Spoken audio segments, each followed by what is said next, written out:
Okay, are we live? Yes, we are. Yes. I am Rishabh Goyal, the host for today's session for the Inquisitive podcast. It is our third episode, and we are going to be discussing Indian music. With me is Nishant Mittal. He has been playing music for 16 years and is a serial entrepreneur. I'll just let him describe himself. Over to you, Nishant. You did well, Rishabh. I'm Nishant, and I've been playing music for a long time. I'm a multi-instrumentalist. I play drums, vocals, bass, guitars, harmonica. I play basically all the instruments on all my songs.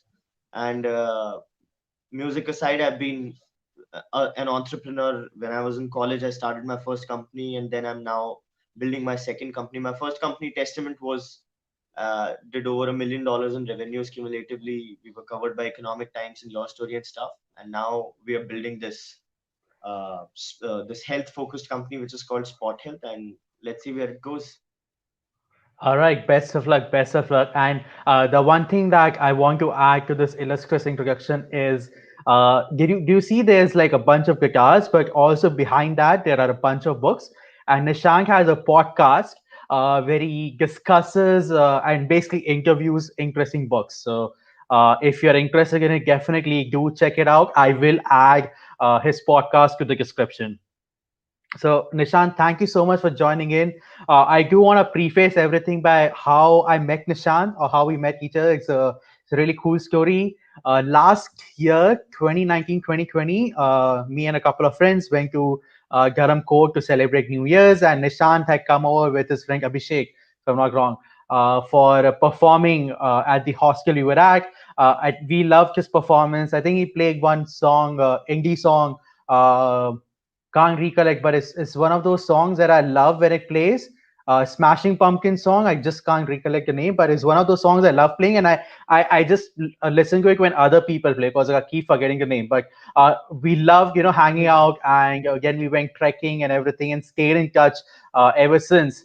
So yesterday I was discussing with a bunch of my friends that is music really good back in the day, because like when I think about music, even now my favorite musicians are from the 60s and 70s. I just can't get beyond Led Zeppelin, classic rock, and a lot of the popular music today doesn't really resonate with me. And when I think about it, what popular music in the 2000s like never resonated with me. I'm not a Britney Spears or Justin Timberlake or whatever's pop music back then didn't really resonate with me as well.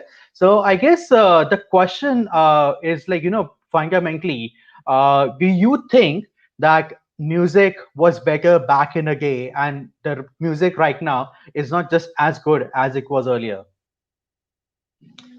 Okay, so that's a very difficult and cerebral question, but the way to look at it is music has been democratized. A lot of people are playing music as compared to like a few decades prior to us.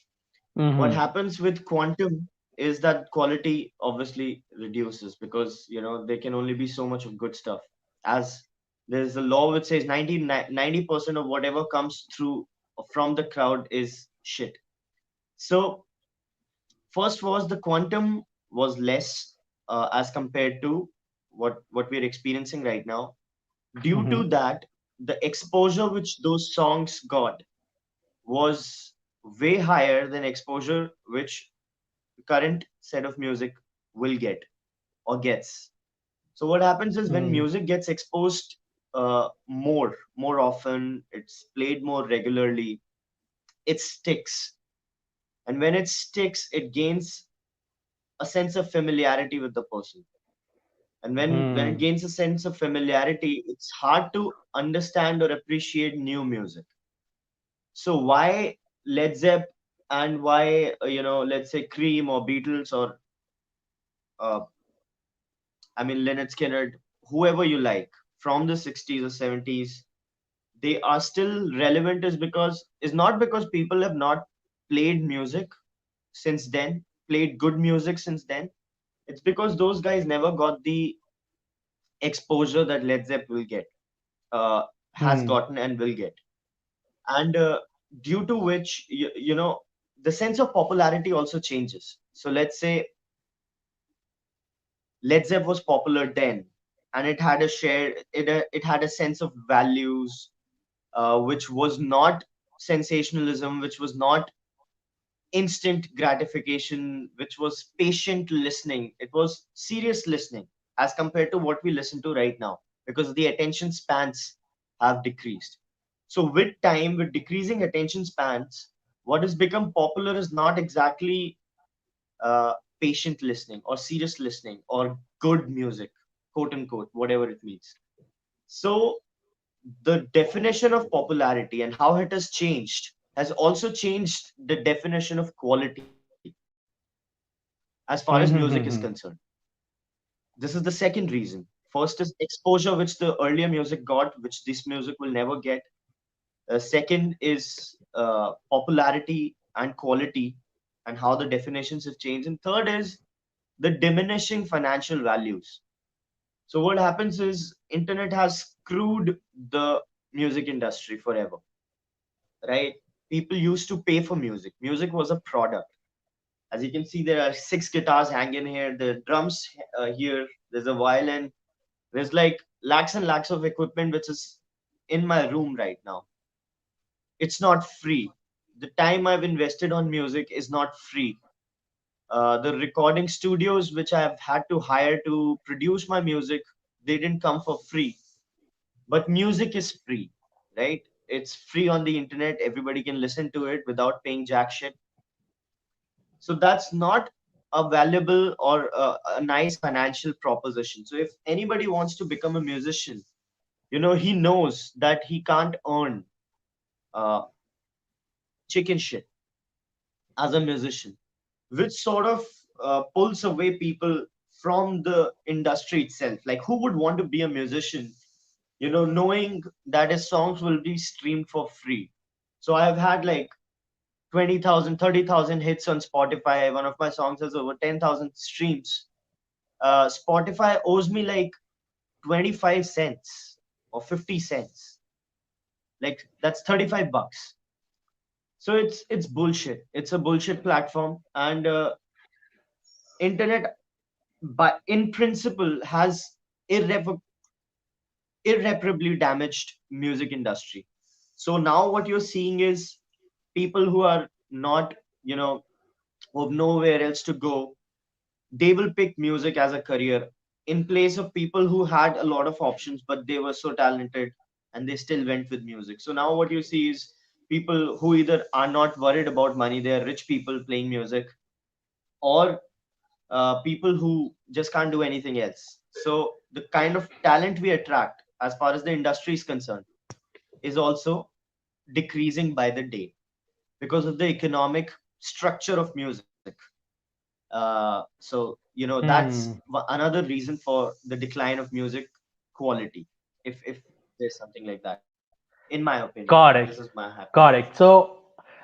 I'll tell you what. I made a few points. I've got actually 8 points from this. I think it was a very nuanced answer, just the type of conversation I want to have. It seemed like a summary is that there has been some decline in music, but there's also a nostalgia factor wherein we've had more time, and a lot of the older songs have become part of our memories, which is why they're given that certain elevation in terms of status. So I want to pick these one by one. One of the things that I'm not a huge fan of this author, Murakami, Haruki Murakami. He's good, Hmm. not what everybody thinks he should win a Nobel Prize. Personally, that's my opinion. But one of the Hmm. books I've loved two of his books and hated the rest. Bluntly speaking, Hmm. one was Weinberg Chronicles, and the second one was Norwegian Wood. A Norwegian Wood was one of those Hmm. simpler love stories, and there's this beautiful incident that has always resonated with me. And the incident is about this in the protagonist hostel. There's this weird senior who only reads like really old classics, and then the protagonist Hmm. asks like, why are you doing this? Why don't you read like new age literature? And his point is that something that has really survived for a long time has to be timeless, and will continue to stay true for a long time. There's also a philosophical term for that which I can't recollect, but that's also the reason It's like my Yugi. main. like my main bookshelf here is full of Mahabharat because strongly believe in it. So I guess the question is, putting that in context to music and thinking about, what are the old age classics, and not just, like the 40s and 50s, but, thinking about Indian classical music and, the Renaissance period, with the Bach, the Beethoven, etc. Like, how do you feel like is music better back they were, or I think one angle to look at it is maybe over time all the bag music gets forgotten and you just have all the good stuff left with you. Absolutely. So that's what I'm saying, right? We have a filtered view of the history.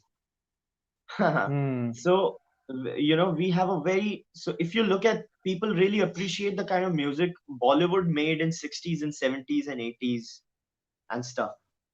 But I was there. So I had a record player, a gramophone, a literal gramophone, and my father used to play all the records of that era. So he had the biggest music collection I had ever seen. He had all the, vinyl records lined up. There was like bunkers and bunkers of cassettes and vinyl records. So I have listened to each and every song uh, from the 60s, from the 70s, from the 80s. And trust me, the music wasn't great at all, at all. It's not as if they produce gems which we can't, and we haven't. It's just that we have a filtered view of the history. Now, Hmm. few select songs of that era have been playing over and over and over again, and we have been led to believe that that era was special, which it wasn't. They made a lot of horseshit songs, abhorrent stuff, abhorrent, you know, but nobody remembers that anymore. So what you have, the philosophical term which you were trying to recollect, is called Lindy effect. So what Oh has yeah. lasted will last, you know. So the stuff which has lasted the test of time from that era has Lindy, it's gonna stay. And the rest Hmm. of the stuff which was a part of that era will not stay because it's gone.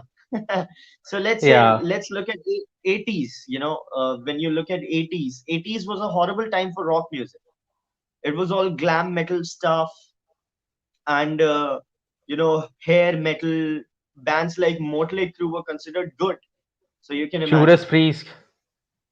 Yeah, no, but Judas Priest, Iron Maiden, these guys lasted from that era essentially. They came in late Uh-huh. 70s. So now we remember 80s as the era of classic rock music, heavy metal resurgence, post Renaissance. It wasn't that era.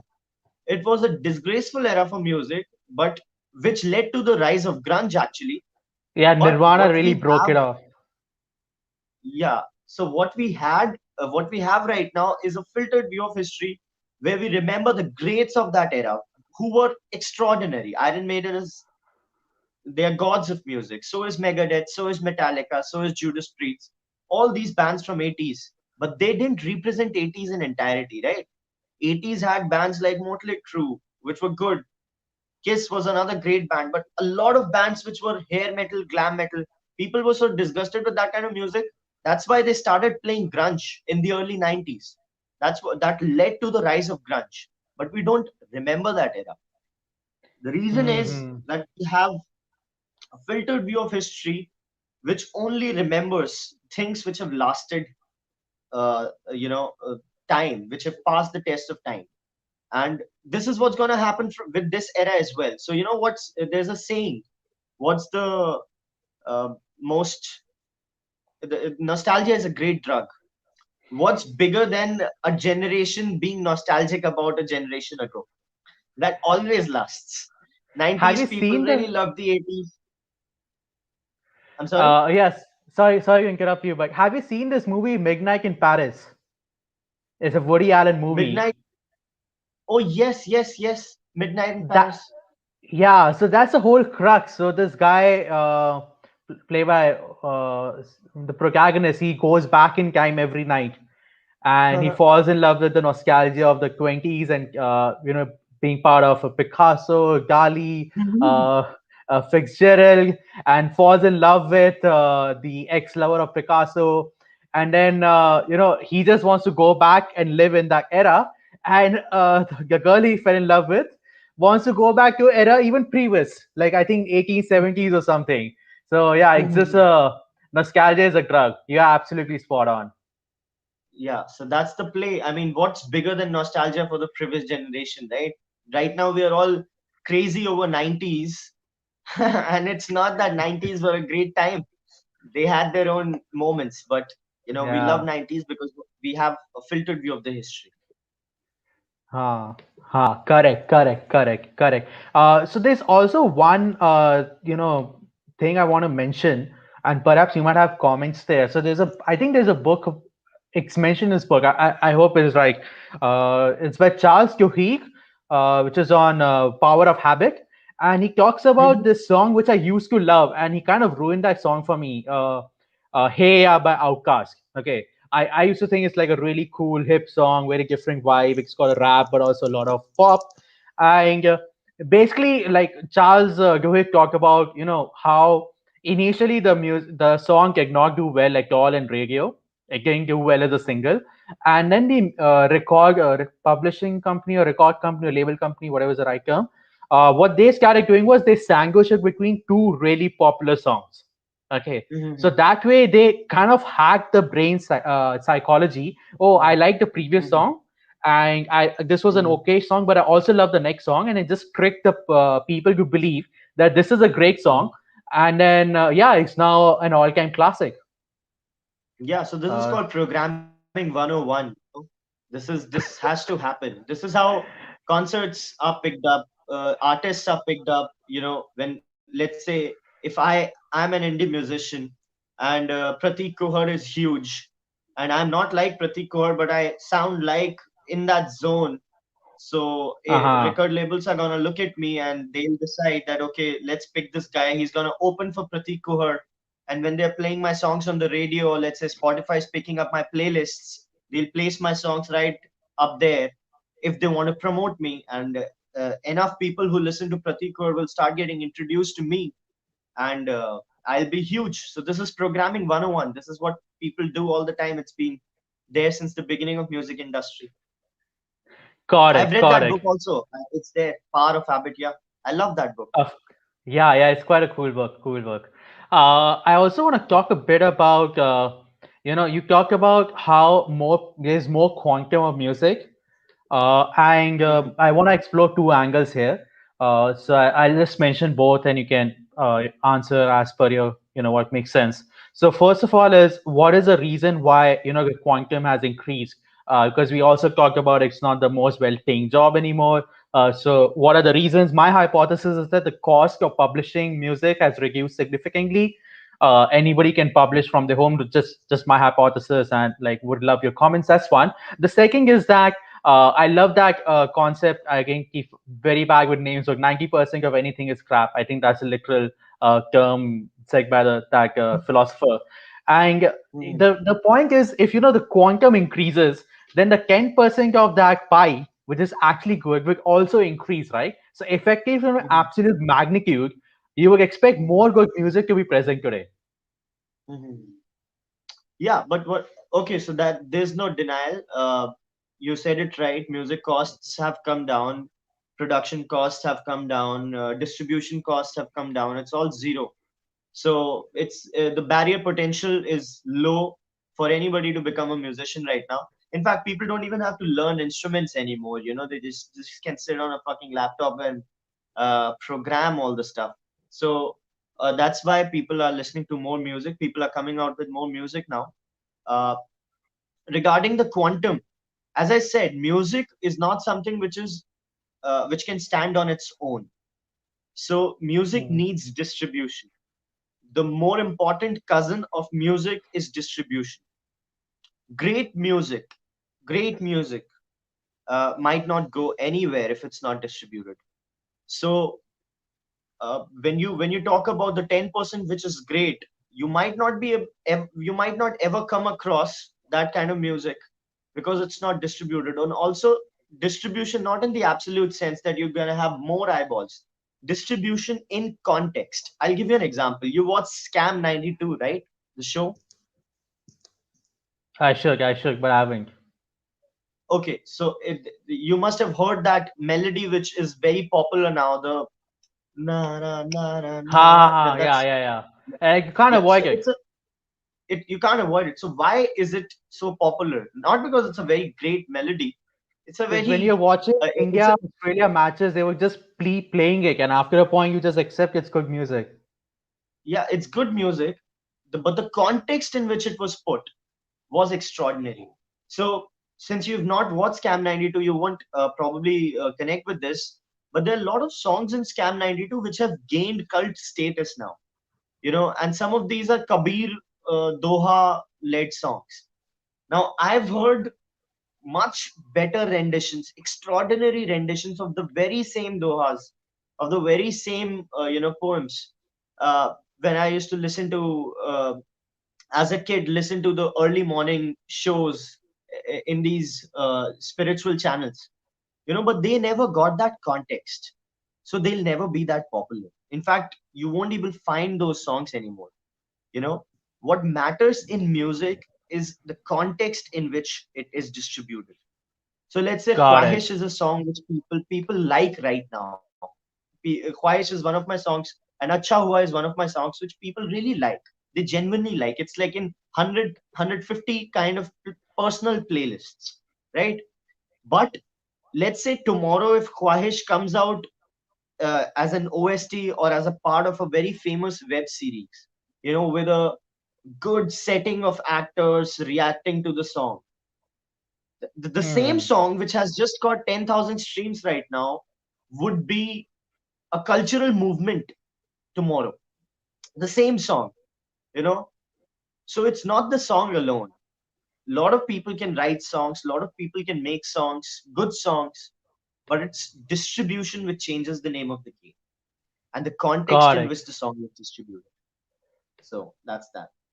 That's a really excellent point, and I want to, actually move on to another topic, and this is a great segue.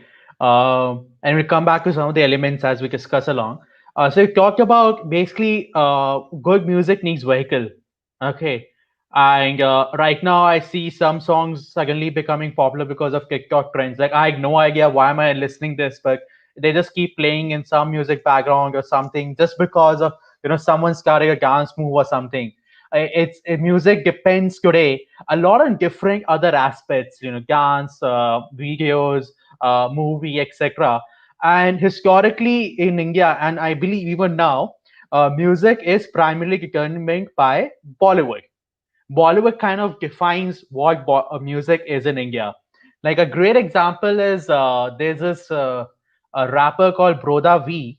Okay, who's like a Bangalore guy. He's been writing songs for a really long time, and he was supposed to be featured on some Shah Rukh Khan movie, and he thought that was his big break. Okay, and last minute his song was cut out of the movie, and they replaced it with Lungi Gans.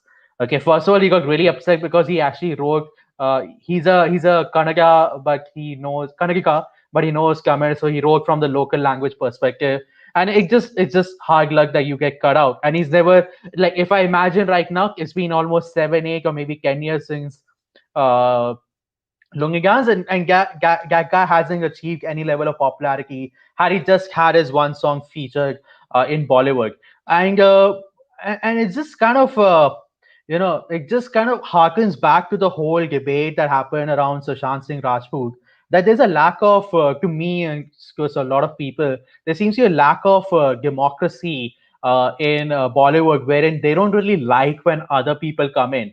I don't know if the right word is nepotism. I think nepotism happens everywhere. There is always you're gonna have like extra privileges and benefits. But it just seems like Bollywood is not comfortable letting someone else run the show, and it really screams out in the music scene. So I wanted to get your take on this. First of all, hypothesis, does it make sense, and why do you think Bollywood gets such a strong command over the music scene in India? Again, so Bollywood means distribution, right? Bollywood is Bollywood is practically the Indian entertainment industry. So after cricket, or even parallel to cricket, it's Bollywood. And Bollywood decides what's, as I said, the context of the music matters. Music on its own doesn't go anywhere.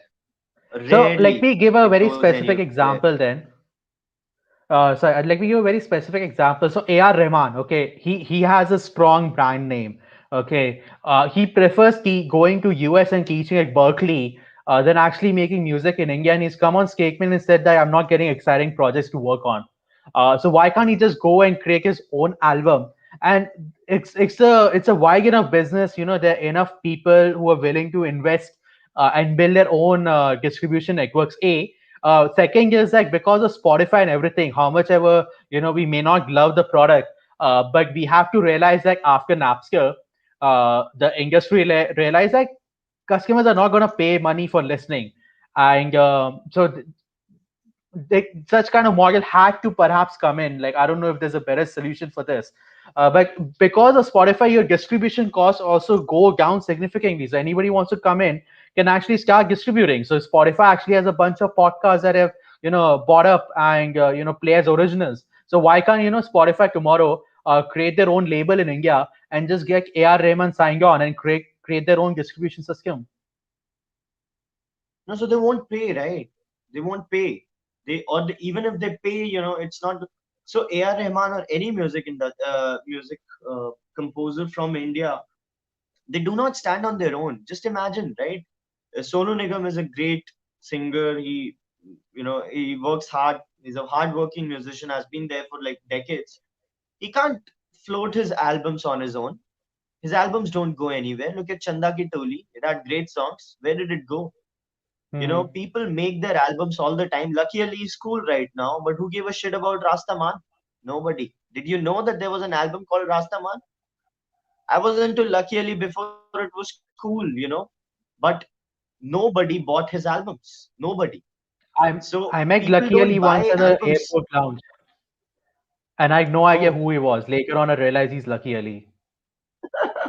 so I love this guy and I really loved him, but you just can't float your boat as an independent musician and make real money out of it in India, because even the established musicians, they have launched their own albums. It doesn't cut it. It doesn't balance. At the end of the day, you've got to look at financial outcomes, right? You're talking about the beauty of free distribution, easy distribution. What good does Hmm. that do to A.R. Rahman? He doesn't make jack shit on his songs, right? Which he's spending at least 20, $30,000 to make, at least, or let's say $50,000. So when he's making an album, he's spending over $100,000 for what? Nobody's gonna buy it. People are gonna stream it for free. Why Okay, should he so do it? He should. that's a great point, and I actually want to like park this conversation now because it really becomes a part of what are the potential revenue streams for an indie artist. But before we Mhm. get into that, I want to understand who and perhaps what is an indie artist. Okay, so if you can give me like a rough definition that you have, and I'll try to deepen my understanding by picking up a few examples, and if you can explain is that person an actual indie artist or not. Okay, so indie, the definition of indie is slightly vague by design, but I'll give you the most accurate form of it. Indie means independent. Simple as that. Hmm. So indie is not a genre. Indie is not a form of music. It's just people who are independent, not attached to mainstream corporate labels, pulling out their stuff. That's indie. So it can be indie rock, indie pop, indie jazz, indie metal. Indie could be anything. That is indie. When somebody is not connected to the mainstream corporate label, like in India, there's T Hmm. Series or Sony BMG or whoever. Then now colloquially, people are starting to recognize indie or attach it with a sound. So you hear somebody and she says, I like indie music. And you say, what do you mean? So she doesn't know what she means because she thinks indie is a sound. Now, language is what people understand, right? So she's not wrong. So what happens is indie is essentially that sound which is which is slightly raw, rustic, not polished according to the mainstream sensibilities. Now that is the second definition of indie. So the primary and etymological definition of indie is independent, and then the second definition, which has to do with the sound, the genre aspect of it, is when it's slightly rough, slightly rustic, slightly unpolished, like a rough cut diamond. That's what people refer Mm. to as indie. Yeah. Correct, correct. And that's like a beautiful definition. And I have over time, I nowadays just listening to indie music, small acts on Spotify. Probably don't get paid anything. But the Mhm. way I would describe my joy for indie music is almost like when you're traveling and you go to another city. Say you travel and go to Mumbai as a tourist. The popular, the tourist traps are your big hits, are your like Taylor Swift's, your uh, Rihanna's, Beyonce's, etc. They're your big hits. But then you discover your own, a lane, a small shopping area, a small cafe, and you build a personalized experience around it. And when you discover and you kind of own that experience, which is very unique to yourself, that's what I feel with indie music. Like I feel like this is very special to me, and not a lot of people know about it, which is fine. Like I would love more people to know about it, but it's just like special sense. Like I heard this music early, and I built that bond. And most often than not, the label music is just so professional that it's hard to attach any emotions to them. Hmm. That's a beautiful definition, actually. The feeling of it. I agree with that 100%, because these people are very ear to the ground kinds. So when I'm making indie music, of course I'm making music. It's indie because I'm independent. So it's very personal. It's not attached to any corporate idea. They're not trying to make money. I mean, I hope to make money, but I know that it's not programmed that way, that it's gonna make money. So it's a great song Mm. which hopefully makes money, but it's not supposed to do it, right? As the primary, that's not its primary function. So I love that feeling of it, where you go as a tourist and figure out the local sensibilities. That's lovely. That's true, totally fine. Yeah. Yeah, feel free to reuse it. I will definitely. Yeah. So this is great, and I think I just want to understand the further nuances, and some of them might be popular, like in terms of indie, but I just want to understand what exactly is an indie. So one of my favorite acts, and I got to learn about them really late, is 21 Pilots. So 21 they're like a Pilots. Yeah. duo. Yeah, they're a Yeah. duo, drummer and basically a singer with a guitar. I was just amazed the kind of music they can create with just two people. And then they have this. One of my really good friends, Dhananjay, he loves the sec with Mute Math.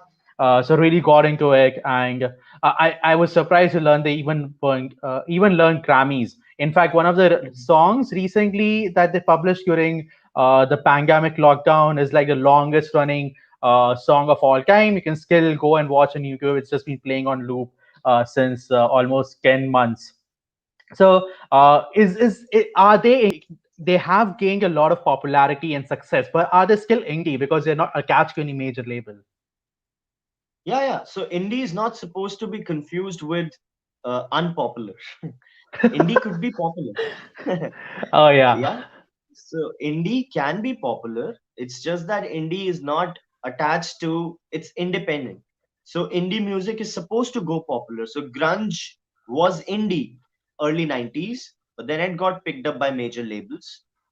Before that, Rush, the great band Neil Peart, was indie for a long time, yeah. but then it got picked up Oh, by a major label. So this is the evolution of music. So if there's an independent artist, he wants to get attached to a major label, he ceases to be indie. But till the time he's doing it on his own, or he has an independent label or small mom and pop kind of a label, it's indie music and he can be popular. So indie does correct. not mean unpopular. Correct, correct. And I want to I'm just like scratch my understanding. So basically, indie, like completely agree, not correlated to popularity. And if you're not linked to a major label, I guess you have more creative control. But if I were to pick like a diametrically different example, which is say Dr. Dre or Eminem. Sorry, what's wrong with the pronunciation? Like Dr. Dre, Eminem, they own their own record labels. Okay, so I think there's a Shady and Dr. Dre's Aftermath. So they have full creative control, but they behave like major labels. So would so perhaps a Gala Wolf, who's signed to Shady Records, may Mhm. not be an indie. I don't know if he is or not. But would Eminem be considered indie or not? Yeah, I think Eminem will be considered indie. I mean, the Hmm. early work definitely. Now I can't say because I've not been following Eminem since some time. But the scene where he came from was definitely indie, the Detroit scene. And now I'm not sure that if he's up that alley, because I'm not sure of the company that you mentioned, Dr. Dre and Eminem. The company they have, I don't know how they function. But if they want to keep the spirit of India, as I said, I began my definition by saying that this indie definition is vague by design. So this is a very Hmm. good question. Like, is Eminem indie? Now, the logical answer to this is, of course, not. Eminem is has won Grammy many times over. He's a worldwide an artist of worldwide fame and repute. He is Hmm. worth tens of millions of dollars. How can he be indie, right? But he wants to keep the spirit of indie alive. He wants to call himself an indie musician. What are you gonna do? Sue him? No. So that's that. Yeah, he has control over his music, and he keeps now releasing disc tracks. He releases albums without any PR or announced. Like suddenly one morning, you open Spotify and there's a Eminem music album. So yeah, I guess from a creative perspective, so you're saying that if Yeah. there's significant creative control, you could define it as indie. But again, it's a very vague definition by purpose. So let Yeah, me think. exactly. So if you follow Rush, Rush was a band which was signed by a mainstream corporate label, Hmm. but they had full control, full creative control on their music. Rush Hmm. never gave in to the corporate demands, and the bands which followed Rush also didn't, because like Dream Theater and so on. So it's not as if corporate label will force you to give up your control. There is if you're lucky, you have a good executive at the corporate label, and he's a cool guy, you like him, he likes you, he's going to trust you, and you're going to do your own thing. So even the definition which focuses on independence of the artist or creative control does not cut it, because you can get your creative control if you're really good friends with the executive who's managing you, the A&R guy, artist and representative. So if you're friends with him and he likes you and you like him, you've got a camaraderie, you can still do what you want. Correct. So you can still have an indie sound with your own creativity in a large major label setup. It's about how you Absolutely. manage the corporate setup. So Yeah. that's a hmm. Go ahead. You were saying something? No, no, no. Yeah, I was agreeing. I Okay. was nodding in agreement. Okay. I guess the other side of the spectrum would be Elvis Presley. That poor guy was under the strict thumb control of the manager. Keep forgetting his name. That his manager did not allow Elvis Presley to leave the country because his manager had rights for performing and revenue only in US, and he was just concerned that Elvis will see the whole world. He'll see more money in his bank account, and he's gonna lose a client, a big fish like him. So yeah, Elvis never traveled outside the US. That's quite unfortunate for him. All because of how labels work. Uh, Yeah, yeah. but Sometimes another yeah. yeah, but another example I wanted to pick up was um, these EDM artists who start publishing on SoundCloud, like Kygo, Gali Matthias, etc. Like I've just picked up here and there. Free Soul, I think Seven Lines. I think that's the name. Uh, they would still be considered indie, right? Because they actually do all of the production at home. Of course, of course. So, Hmm. focusing on who's Indian, who's not, might not be, might turn out to be a futile exercise, as I told you, because this definition is vague by design. It's more like a Hmm. feel thing, you know. Now, Pratik Kuhar is indie, but Pratik Kuhar was launched by Savan. Yeah, tell me Savan more about is Prat. I know you the have a biggest. lot of thoughts on him, so I want to second and listen to you talk about Pratik Yeah, Kuhar. I mean, Pratik Kaur is the definition of Indian independent music. But Pratik Kaur was launched by, you know, Tumja Pass was released on YouTube by Savan. Now Savan is the biggest distributor, digital distributor of India, and it's not independent at all. So again, it's vague by design, and somebody who's indie could be distributed by someone and people will still call it indie, and it's fine. It is indie, of course, because of the nature of music, as I said. Correct, correct. So this is absolutely like I have a very good understanding now. Thanks for explaining. The other aspect of the conversation I want to get was how can a musician make money? So of course you have in India like Bollywood and everything, or in the US you have the major labels and the whole Billboard and the way it's a very structured business that they work in. But if they don't become part of the system, then how do they actually make money? So some avenues I can think of is one Spotify for a toffee a day maybe. Then other could No, no, no, no, be no, no. like Spotify will be a toffee. Spotify will mean a toffee every 6 months. So Spotify is not a way to make money. yeah, oh gosh, Yeah, not even a day, 6 months. Wow, that's so ignore Spotify. yeah, It doesn't make sense. Okay, absolutely. then you can have performances in clubs, and you can do like live events. Yeah, yeah. So that could be Hmm. one. Third is merchandise. Fourth could be private performances in weddings or something. But what are like other ways that you look at monetization? And the more and I speak this for the past 30 seconds, it almost feels like I'm talking to a entrepreneur who's building his company, and now he needs to figure out, okay, I've got the product, but how do I monetize this? Yeah, absolutely. So I'm lucky to have this perspective, of running a business and playing music. So I look at both of the things through a very, very rational perspective, hopefully.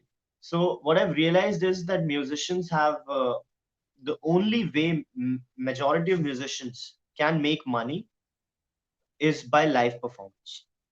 So live Hmm. performances, more the merrier, bigger the better, and that's about it. So you can perform in a small club, a pub, private parties. If you're lucky, you can get place in some festivals and so on. But that's about it. So distribution through Spotify, YouTube, all this is bullshit. It's not gonna give you enough money to feed your fucking chickens, you know? And it's just the thought that you will make money by distributing your stuff online is just lack of understanding of how the way the world works. Simple as that.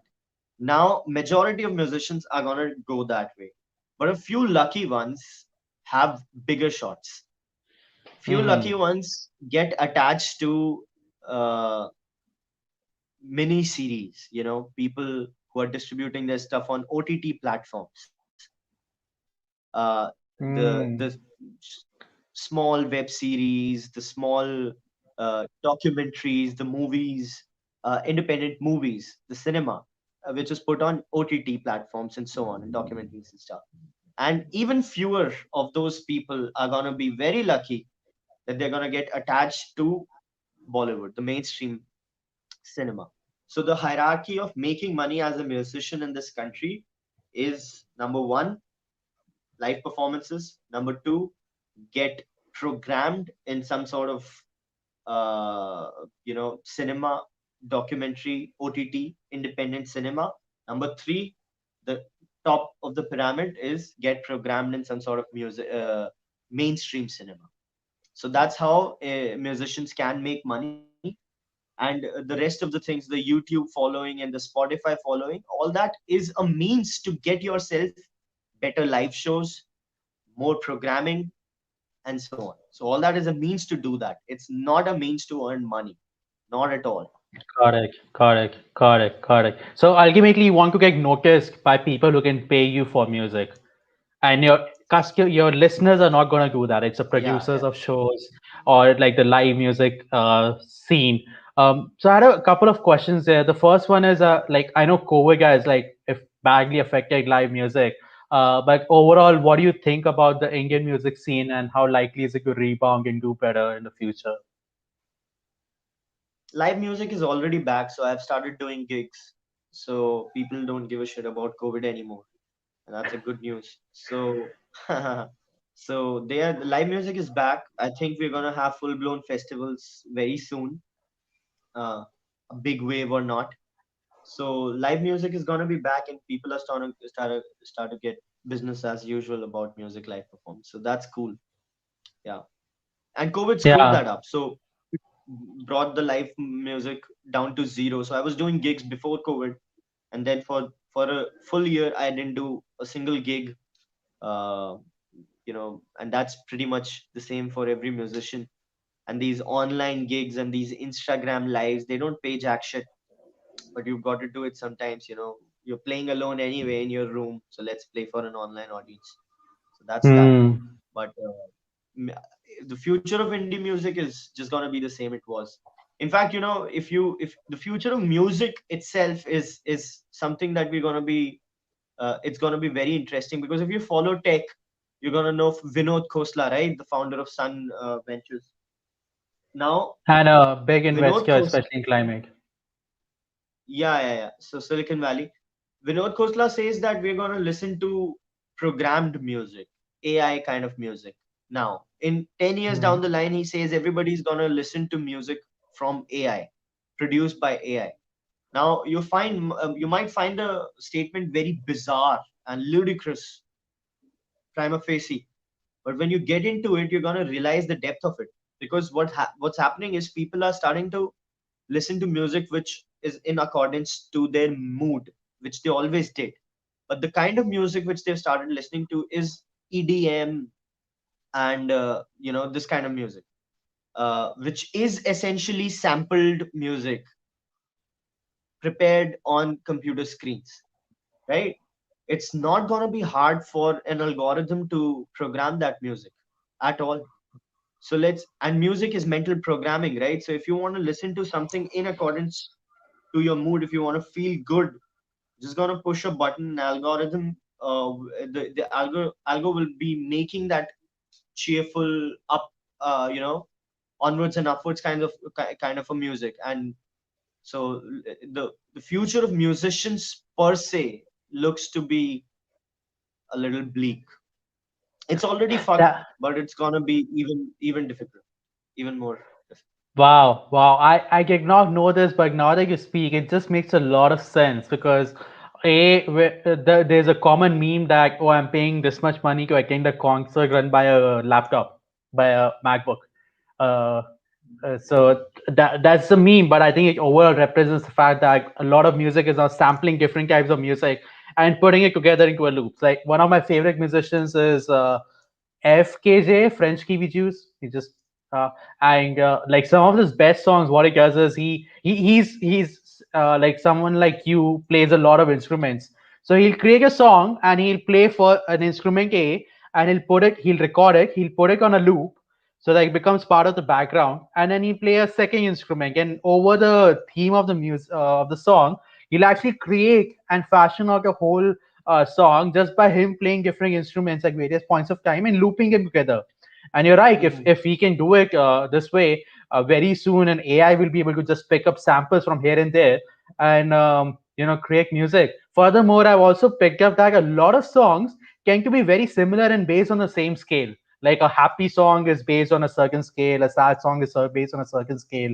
I think you would know better than me. So it does seem like music is not that genius. There is some logic behind it.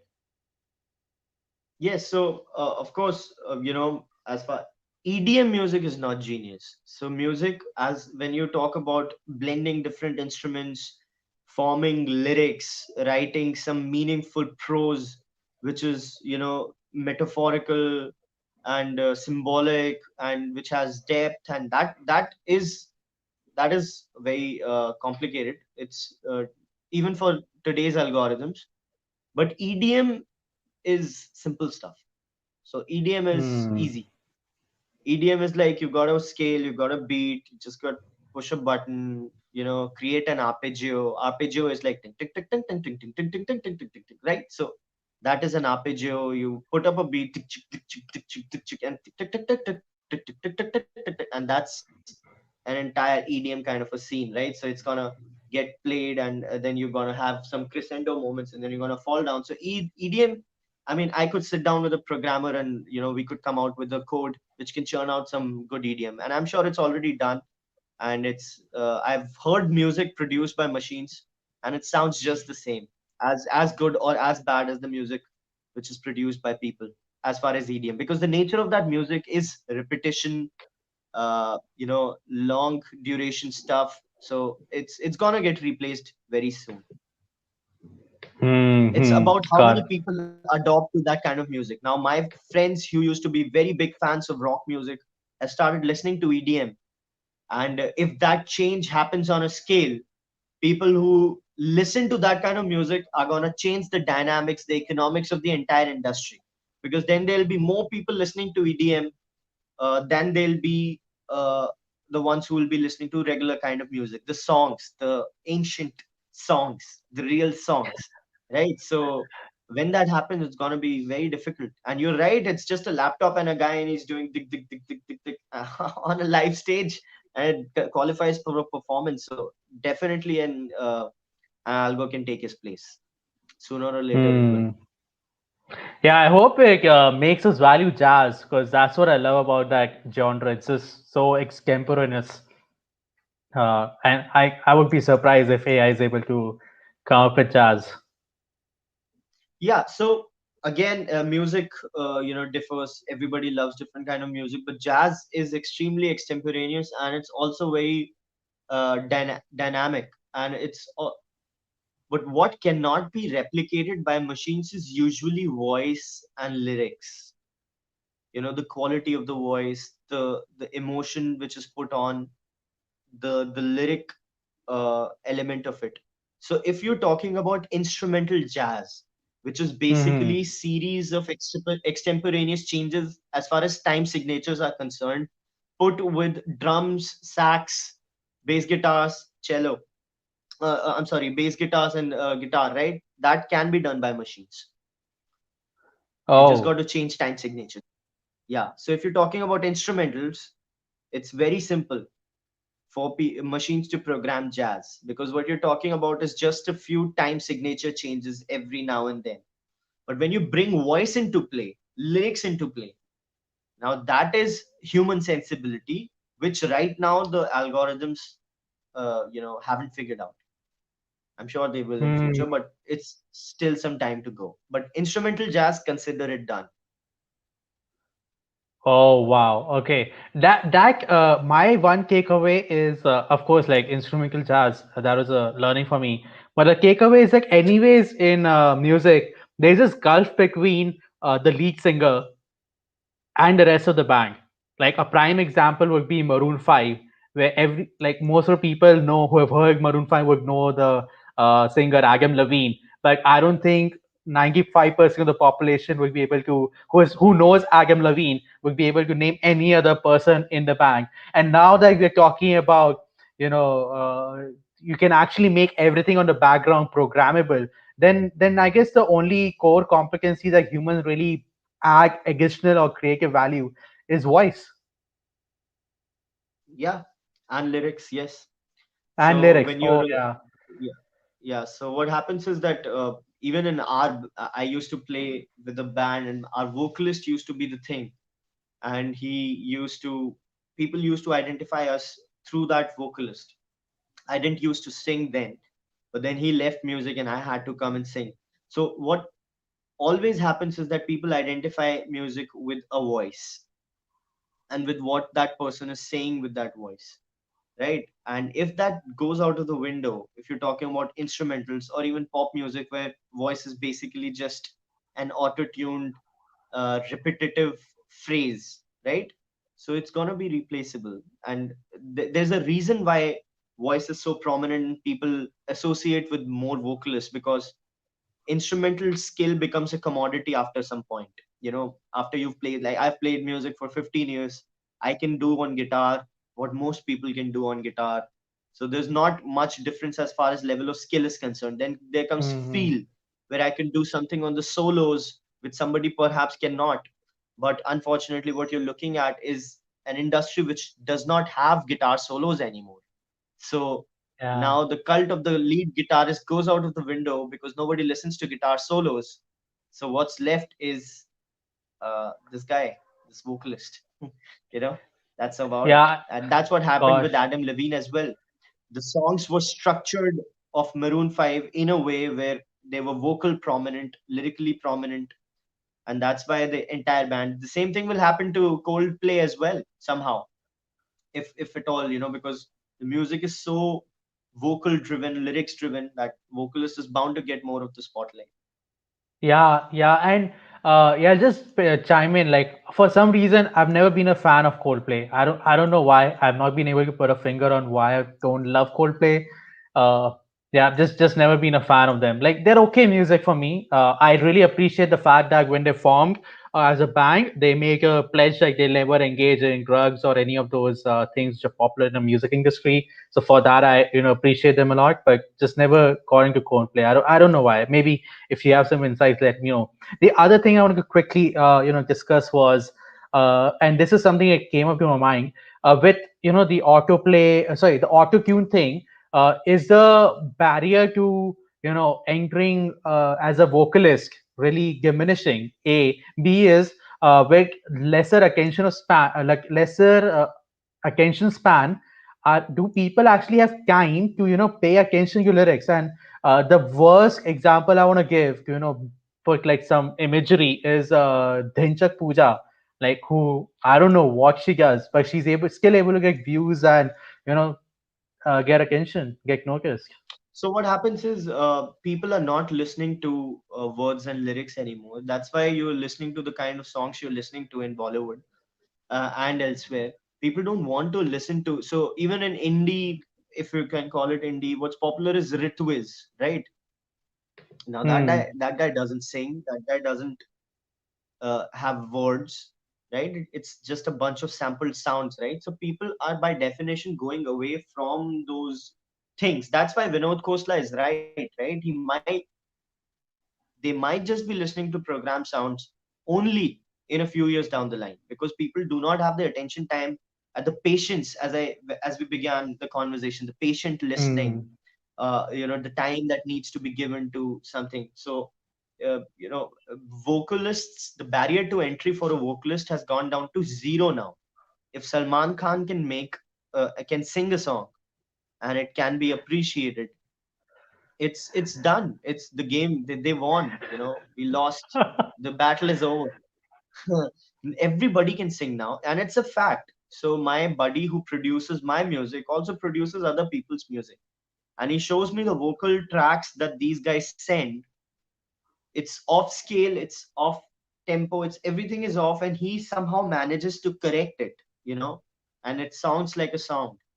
Sorry, it sounds like a song, and that happens. So the barrier to entry for vocalists has gone down to zero, but it doesn't matter because nobody listens to the vocalist anymore. People want to listen to Yeah, EDM. yeah.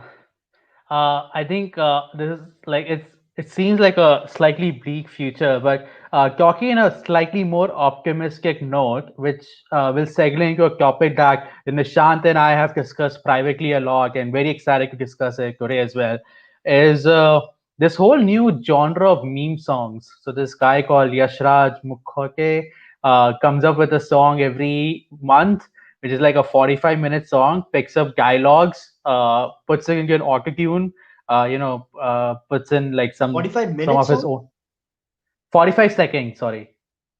Or have you heard of those songs like Oh yeah, okay. Rasoda? Yeah, do you know those songs that I'm talking about? Yeah, I have. Yeah, Yeah, I so do, I that do, I do, I do. yeah, it seems like a new genre of music is gonna come in where you also have like Arnab Goswami and various antic figures and music being created out of it. Uh, and this is all thanks to auto tune and the amount of programming power we have. uh, is So this is nowadays not I don't new. need to. Mhm. Yeah, yeah. So Rishabh, Tell I me. this is not new. So this happened back in 2010 when there's a black woman who said, "Ain't nobody got time for that." So she was sad about something, and she said, ain't nobody got time for that." And that people picked that line up and they made a song out of her speech, which she gave to the reporters. So they put it up. There was a chorus, there was a verse. Ain't nobody got time for that was the chorus. And what she said in the middle was like that rap verse kind of a thing. And since then, people have been doing this. They made a song out of Donald Trump's speeches. They made a song out of Joe Biden's speeches. And this keeps happening. So they made a song out of Rahul Gandhi's speeches in India. Forget about the West. That's a tough So, one to do. yeah, yeah, they made a very good song, Congress Party Ko Desh Se Nikalo. So that's what the song which these guys made out of Rahul Gandhi's speeches. So he said Congress Party Ko Desh Se Nikalo from other parts and fused it together. Congress Party Ko Desh Se Nikalo, Nikalo, Nikalo, and they had a proper song out of that. Oh So gosh. it's not new. It's been a decade since this is going on, and it'll keep going on. It's just a means for these guys to capture some attention, right? How's that guy gonna make a living? अब उसको कुछ तो करना ही है. So he's gonna, float the boat, whatever floats his boat. Yeah, and my favorites are when they take popular songs and they replace the lyrics with, say, Trump or Biden or Obama and their various speeches. It's just so hilarious, especially with the way Trump speaks and his hands, like with the Exactly. song going as an accordion. Uh, but I want Yeah. to like come back to this Yashraj Mukherjee, and the reason I want to be very particular and segues beautifully is came up with a song recently, "Ye Hum Hai." ये car है और हमारी हाँ, हाँ, पारी हो रही है. Okay, and हाँ, that's हाँ, from a हाँ, हाँ. Pakistani blogger. Okay, so Yeah. that song is really picked up in Pakistan, and even when they won, like Pakistan won the T20 series against South Africa, I think Junaid Ali or Hussein Hassan Ali even did a like a we Insta clip. ये हम है, ये मेरी team है और हम party कर रहे हैं. So it's just picked up, but that just really made me start thinking about the conversations we had a long time ago, which was kind of like a precursor to this podcast, which is, you know, for some reason, Pakistani music seems to be always better. And I very rarely agree with Imran Khan, but recently came up with a statement that, Pakistan has better talent. And I might agree to, say, arts and perhaps cricket till the 90s. Uh, so the question is that how does Pakistan keep doing music better? In fact, for the longest time, we would keep importing singers, bands, even actors. Coke Studio Pakistan versus Coke Studio India is a stark difference. And even today, if I was look for research, I was looking at the indie scene for rap. Their rappers get like way more number of views than most of our indie rappers get. So I'm just curious, like, what is it with Pakistan indie scene or this Pakistan music in general, and why do they, in some levels, I could argue, objectively be better than Indians? So there's a very complicated socio-economic reason for this. So what happens is Pakistan Pakistan's socio-economic structure doesn't have a middle class. Hmm. So they have their income inequality is extraordinary. So either they have extremely poor people or they have people who are going to go outside Pakistan. The Firangs, the Desi Firangs, as they say. So Pakistan's socio-economic structure is built upon two classes of people with vacuum in the middle, and the art industry does not cater to the art industry we get does not cater to the lower pyramid of that society. It's catering to the upper pyramid of the society logically, because they know that these people cannot simply afford. So India में हर किसी के पास TV है, पाकिस्तान में ऐसा नहीं है. Pakistan is extremely poor. Pakistan poor people from Pakistan don't have means to access that kind of entertainment. So naturally, these artists, these actors, or these series makers, even the series that they've made, the Humsafar, the Moth, and so on. These serials are much better than the serials which Indians make in the mainstream, Hmm. and that's because these people are not targeting the bottom pyramid. So when you've got to target the bottom pyramid, is when you've got to dumb your stuff down. Is when you've got to you know make it simple, make it appealing to the mainstream. But their mainstream, fortunately, is a little elite, and to entertain that elite mainstream, they don't have to compromise on some sort of artistic sensibilities, the semantic integrities, and thus their quality is, even their battle of bands, they had uh, Call, Jal, Junoon, and so on. So they have regularly got battle of bands in Pakistan. Pakistan has an active rock culture. So that rock culture is slightly better than India, because we, our indie, nobody listens to our indie. Their indie has an audience. Their indie is lucrative. Their indie listens to them, because our society is totally off, right? It's all kinds of people. Bollywood is mainstream. The elite don't listen to indie because they have so much of other stuff to listen. The access is, so the answer lies in socioeconomics. Pakistan Hmm. society is a little more conducive to higher quality art than Indian society. And also, we are playing a game that we have to learn, which they don't, as far as language is concerned. So nobody speaks Hindi, uh, and Hindi is our natural language. So we, most people in India, Hindi is their language. Urdu is not. But we have to learn Urdu, because it's what clicks, right? And there's no introduction to Hindi in the art scene. So you don't listen to Ramdhari Singh Dinkar's poems kind of songs, right? People don't make songs in Hindi. People make songs in Urdu, right? As a general principle, even Bollywood or Pakistan. So we guys have to learn Urdu. So a first few years of our lives are spent in learning that language, which is not our game. And then we kind of come up to their level as far as language is concerned. So when you say art or its quality, it's just Indians singing English music, right? We've got to get the accent right first, and to get that accent right, we've got to spend years speaking English, talking English, singing English, and then we're going to come up to the level of a basic English musician who was born and brought up, right? And then if we spend a few more years, we might make something great, like Indiscreet did, right? So it's, that part of the answer is cultural, and the rest of it is socio-economic. So Hmm. yeah, That that's there what was so much to unpack there. My God. So yeah, like I do have like the one takeaway is that who's a common denominator, okay, and mass produced products will cater to the common denominator, and if your common denominator is the elite, then you're gonna come up with good stuff. So that completely exactly. makes sense, a lot of sense to me. Uh, the follow up question there would be.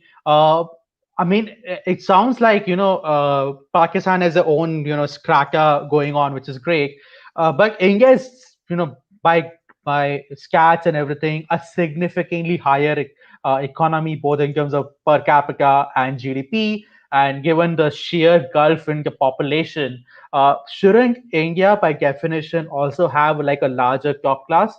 Because you have Mukesh Ambani's, Adani's, Tata's, etc., Birlas. You have like a good set of people who are who have the money, who study abroad, are intellectual. So wouldn't they be automatically a drift in cultural preferences and precipitate into something that would look like what is there in Pakistan? And by just sheer numbers, they will be bigger than the Pakistan art scene, or at least competing with them. So then it comes to exposure, right? So people who get exposure at the grassroots level get exposure at the next level, and the people who get exposure at the next level are who come to India. So there's a lot of India is a very open society. We accept all kinds of music and all kinds of people, right? So we are listening to the West, we are listening to the East K-pop, we are listening to Pakistan also. So the battle lies in exposure. Now, indie musicians from India do not have exposure in India, but Pakistanis do. So they become popular in Pakistan and come to India, so that the battle for exposure is already won in their favor, because we don't have that exposure in the ground root, right? There's no Uh-huh. uh, grassroots level thing, because India is not a closed society where listening to Indians and there's an Indian scene. No, there's not, right? So we are listening to all kinds of people.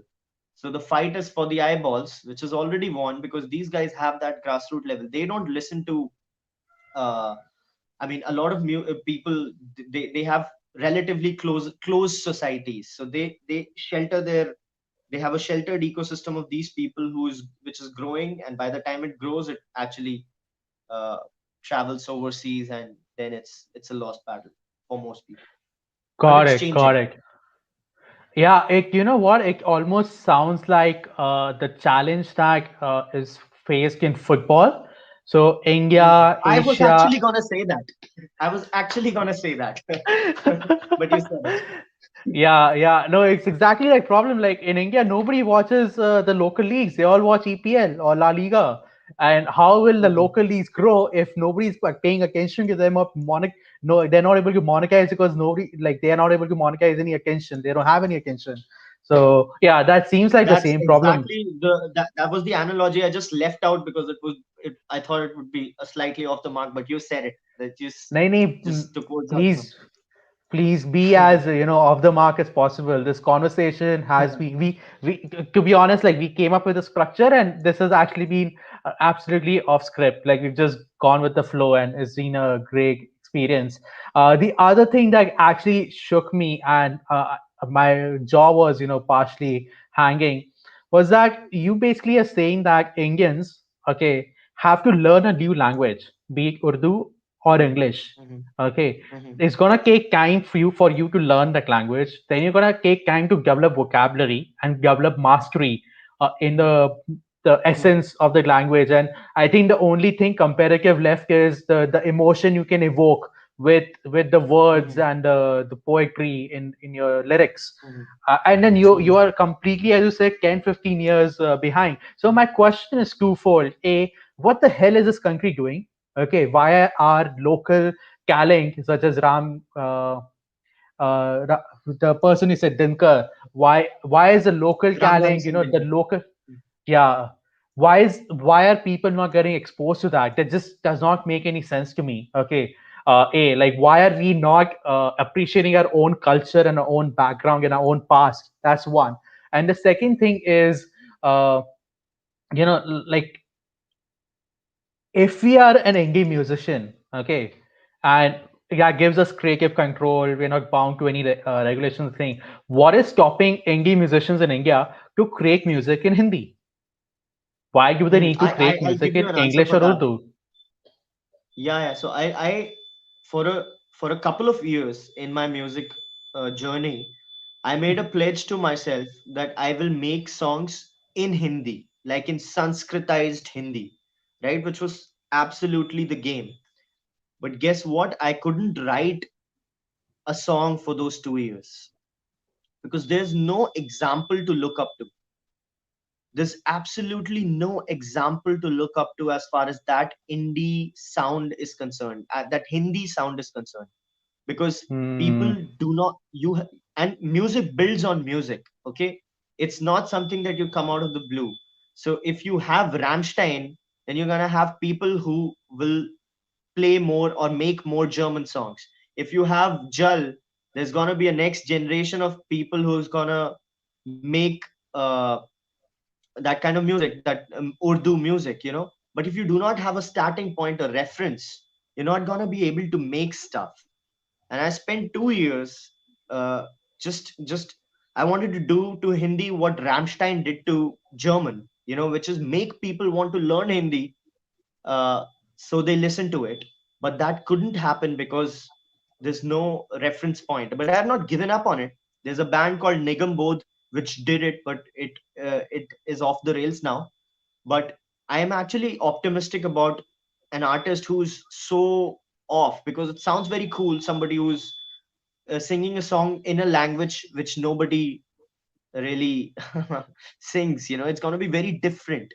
But whenever that happens, till the time it happens, it's a it's going to be very difficult, because there's no reference point. Hmm. There's no Wow. Like base on which it builds. that's a revelation for me. I know I am not a fan of Bollywood. I haven't seen a Bollywood movie in a long time, and I always felt like it's not representative of my culture. And I've been Hmm. getting recently into understanding like just thinking about what are the words that I speak and where they come from. Uh, Hmm. like the first realization is that I no longer articulate in Hindi. All my articulation Hmm. happens in English. So that Hmm. I mean, I don't know if I can change that anymore. Like, it's perhaps too late. Uh, Hmm. chikna gada ho gaya. But yeah, it's kind of sad. Like when I realize like I don't articulate in Hindi, like I don't think through problems in Hindi. I need to think about them in English. So that was one. Second is that a lot of the words that I use which I think are Hindi, are actually not Hindi. Yeah, they're Um, not. They're not. they are not Hindi. And it's because Bollywood has kept telling us, oh, ye Hawa is not Hindi. Hawa is not Hindi. It's Vayu. And you just Yeah. have Bollywood and all these people pushing it on you that this is what Indian culture is actually not. And today morning I was watching this lecture by this guy called Nityanand Mishra. Okay, very interesting chap. MBA from IIM Bangalore, and he's he's a Sanskrit scholar. Like speaks extremely well, and he was just talking Hmm. about how majority of the names that are supposedly Sanskrit today are not Sanskrit. They are like Persian or Urdu words which are now fashioned as Sanskrit, and they have absolutely no meaning in the language. And it's just like all these Yeah, yeah. websites That's keep exactly telling. what I'm talking about, right?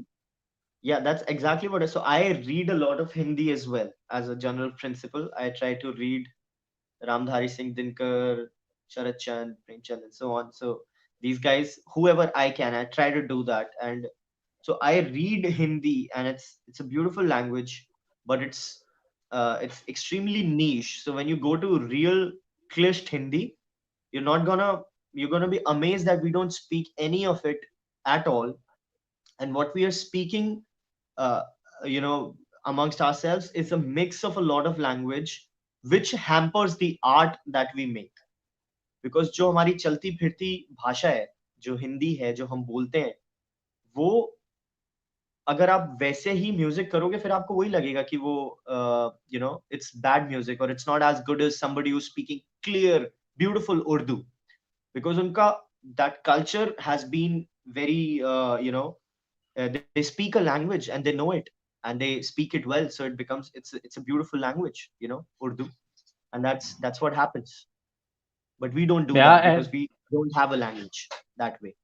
We've lost yeah, it. we don't have a language, and we definitely don't have patronage. Remember that Urdu basically came up in the war camps of Mughals, where they had the different cultures and religions coming together, and the Mhm. kings wanted to, like facilitate their own entertainment, and that's when they gave Mhm. a lot of patronage to Urdu, and then you had Ghalib and other people come in and do poetry in Urdu. Even today, people talk about what's that? Ghazal, I think, Ghazal or like Ars Kiya Hai, whatever that is. Like, I don't know the Yeah, exact yeah, terms. I'm terrible with yeah, yeah. names. Shairi, Uh, shairi. Yeah. Shairi, yeah, yeah. So there's a Mhm. culture in Urdu, but you just don't have this culture in Hindi. It's just, Yeah, yeah, that's it's done. been a That's the revelation. that's the problem. I mean, that's the problem I personally faced. So I even made a few songs, but I knew that they're just not gonna go anywhere, so I shelved them a bit. So even my So, songs, if you listen to them, are in Urdu, are pretty much in Urdu. So what's the challenge here? Is it that people don't understand it? Because if someone suddenly put Vayu or something, I'm not gonna like immediately understand what that means Hawa. And a lot Yeah, of yeah, terms like it's Kayamat, etc. is just instilled in me. Like, will I understand the proper Hindi or not? exactly. Yeah, so you won't, because music builds on familiarity. So the stuff needs to be familiar. If I start talking in clished Hindi, बिल्कुल स्पष्ट हिंदी में अगर मैं वार्तालाप करना चालू कर दूंगा, तो बिल्कुल ही you will be taken aback that what is this guy doing, and that makes the music very awkward. So let's say if Agni started the band, they made a song called Sadhore, right? Sadhore ye charno ka dham. It was pure Hindi. But then they made that Aahate ho rahi, that whatever that song was. And that was in Urdu. And that clicked, right? The one which came in Splitsvilla. Because people are not acclimatized to that kind of language at all. So they don't understand it. They're like, क्या Hmm. चल रहा है ये? ये हो क्या रहा है? तो उसकी वजह से कभी होगा नहीं आपका scenario clear. Got it. Got it. You know what? Cultures eat strategy for breakfast. And Yeah, that's not just true for business. That is my yeah, takeaway from this podcast. yeah. Yeah, of course. It's definitely culture, and Wow. music is also a business. So, you know. Oh, wow, wow, wow. So talking about, Urdu, there's another language, that's quite popular, especially nowadays with the supposed sympathies, which is Punjabi music. Okay. Mhm, And mhm, Punjabi music seems to be that one genre that has really cracked the YouTube game, the Spotify game, and a lot of musicians have become popular, and they have been accepted by their own local film industry as well, but they initially mhm, get started off by becoming stars, or getting noticed, as you said, getting noticed somewhere on their own merit, and then other people pick them up. So what is it about this certain genre, this language, that works for mhm. them? Is it like too niche that they're able to No, no, no, work no. well in this So niche? it's exactly what happens to Pakistani musicians. So they have ground leagues. Just what happens to football, when you have a grassroots organization promoting something, when you have a grassroots culture promoting something. So Punjab में एक वो है कहावत है कि हर घर में एक गायक होता है वहां पे, Hmm. Everybody sings. सो मतलब हर दो घर में एक सिंगर मिल जाएगा आपको. तो वहां पे एक ग्रास रूट कल्चर है जिसकी वजह से उन लोगों को एक्सपोजर मिलता है.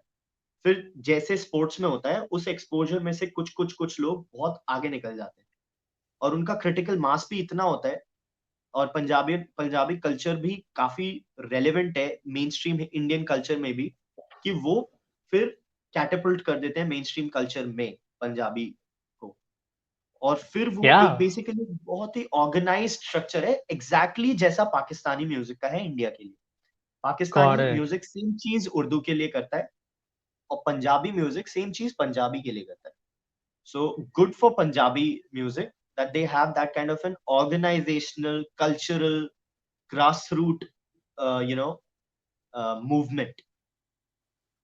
Hmm. इसीलिए पंजाबी Hmm. म्यूजिक आपको मिल जाता है. ये बंगाली म्यूजिक में भी है, लेकिन बंगाली म्यूजिक में अब इतना स्ट्रांग नहीं है क्योंकि बंगाली कल्चरल इन्फ्लुएंस जो है मेन स्ट्रीम इंडियन म्यूजिक का बहुत कम हो चुका है.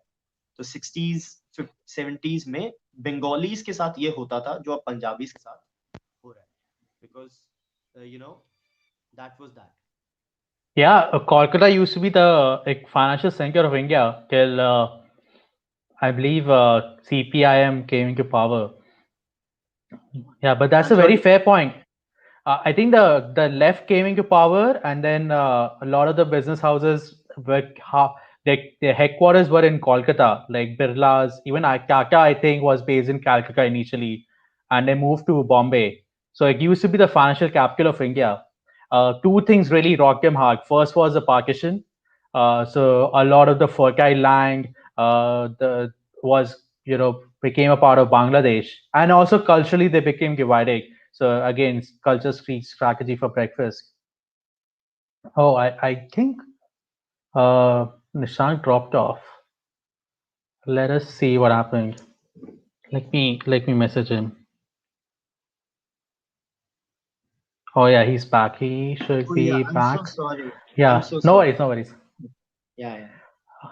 Yeah, no, I was just doing a quick, super short digression that Kolkata was basically my hypothesis is like was rocked by two major events. Because if you look at the colonial history, a lot of the great Mhm, reformers came from there. You had Raja Ram Mohan Roy, you had uh, mhm, Rabindranath Tagore, a lot of the intellectual enlightenment, Vivekanand was from there, was from Bengal, and Bengal was massive. It is still massive. We just don't realize it because a big chunk is majority is actually Bangladesh. So the first setback was division of the land, and the second one was where the left came into power, and they basically kicked out these companies. In fact, Aditya Birla, he was the leftist people. They took him off his car. Through his collar and like beat him up, and he decided, you know what, I'm gonna no longer invest in India. That's why a lot of the Aditya Birla factories are in Indonesia, China, Thailand, of all places. So and yeah, that was a very quick digression, but yeah, Bengal used to be the intellectual and the cultural capital of India, and I look forward to it becoming a part of like a core part of Indian identity again. But like coming back to the Punjabi scene, like in Delhi, like the song, the when there's a wedding, all the songs that are played are Punjabi. Okay, either like the old Punjabi songs or Bollywood Punjabi songs, but it's also all Punjabi songs and people do bhangra. And I just never participate because I just don't understand like why would I do bhangra? I'm not part of that subculture, and I'm not saying it's bad. It just Mm, doesn't resonate with me. mm. So Yeah. No, that it's was a great. very I interesting. understand because I don't understand Punjabi either, unfortunately. Even though I lived in Vikaspuri for a long time, Vikaspuri is essentially a Punjabi colony in Delhi. But I couldn't understand the language and I don't relate to the culture as much. I'm not a fan of it. But I appreciate what they've done and the space that they've created. They're practically the mainstream now. And Hmm. can't do anything about it because there's no subculture that can compete with that. There's this Mumbai subculture which is coming forward, as you said, like these rappers from Mumbai and gully boy kind of fame. They have a subculture which is popular. They might go mainstream, just like Punjabis are mainstream right now. But at the moment, Punjabi subculture is dominant. It's a force to be reckoned with. Yeah. Correct. And the Hindi subculture is just not there. There's no No, Hindi subculture. Hindi has no subculture at all. No. Hmm. Interesting. That's like my takeaway. Nishant, we've been discussing for almost 90 minutes. I do have one question which is deep, and I'll give you like a context to like where I really started thinking about this. And it's again linked to Punjab. We've all seen all the protests and everything happening. Primarily comes from one region, and we had a tweet from Rihanna which made her one of the most well-known Western artists in India. I don't really agree with it. My understanding is that Rihanna became a big fan of Jagmeet Singh, who is Mhm. one of the popular politicians in Canada, running the government in coalition with Justin Trudeau. And they got acquainted when Jagmeet was asked to remove his turban, and then the incident became big, and Rihanna was like, we need to stand up for everybody's rights, and the West is a lot about intersectionalism, like everything wrong, they just like combine together, and then basically the consequence was that Rihanna, like I think one of the most followed Twitter accounts, posted something which got a lot of backlash, and then Mhm. now somebody may not like that tweet, okay, or somebody loves that tweet. Either ways, the question is, Mhm. should you separate the art from the artist? Okay, just because I like someone's philosophical beliefs or their political leanings, should I start loving that music or listening to that music? And I'm not asking for a practical answer because we know practically people will do that. But I'm asking for more of a philosophical answer, that some of like, oh, for example, Woody Allen, we discussed him briefly. He's had some issues and people want to cancel him, but the point is, the person may not be great and might have made wrong choices but still like great art. Should you dissociate art from the artist or not? So there's no should here. Can you is the better question. Can you do it? Hmm. Like I don't know. I love a few people who have troubled history, but I generally cannot can because I like people who are my way. When I say my way, is like I like the people who lead the lives which I can admire. So I just can't really like people who make great art, but who are shitty people. So I like Neil Peart. I like Fuel. I like Pearl Jam, because of the kind of stuff they've done in their lives, not directly related to their art. So I really Hmm. like those guys. And when Pearl Jam came out in support of Biden, and so that did affect my relationship with their music as well. So can you do that? I personally can't. I tend to associate the life of the artist with the art that he's made. But Hmm. should you? Yeah, I think your life will be better if you do not do that, because there are a lot of shitty people who make great stuff. And if you can just enjoy the stuff without bothering about that, that's beautiful. But personally, I don't do that. Hmm. Yeah. So I do understand your point. You're coming from a perspective where, as someone who's a creator, perhaps you feel like your end product is a reflection of who you are, and you take pride in Hmm. it. And that's why you feel like, Yeah. how can I appreciate someone's product if this is who they are as a person, and the product is a reflection of the person. It kind of gives a kink. And effectively for you, it's perhaps more challenging because you know the journey of what gets into Mhm. creating that finished product as a musician, versus me, who's just a consumer, has no idea, has absolutely no idea of the amount of Mhm. effort that goes into learning, crafting, Mhm. recording, Mhm. producing, publishing. No idea. So it's just very easy for me to sit and be like, this is not good, this is good, and I don't care about the artist. So yeah, I guess different vantage Yeah. points. Yeah, yeah, absolutely. So I'm a straight edge. I don't drink, I don't smoke, right? So I like bands who've strayed away from that noise, the bands who've set an example by living good, decent lives. Like Eddie Vedder said, that we don't want to be absent fathers to our kids. And that's why Hmm. we have pushed back on touring a little. And that made me appreciate his work more, Paul Jam's work more, because I liked Pearl Jam because of the reasons uh, you know, not directly related to their art. I liked Rush because of the fact that they didn't indulge in that kind of debauchery. I liked Fuel because they had lived lives, which I really admired. So, but not everybody is supposed to do that. So, as I said, the question is not should you do it. The question is can you do it. So, I personally Yeah. can't.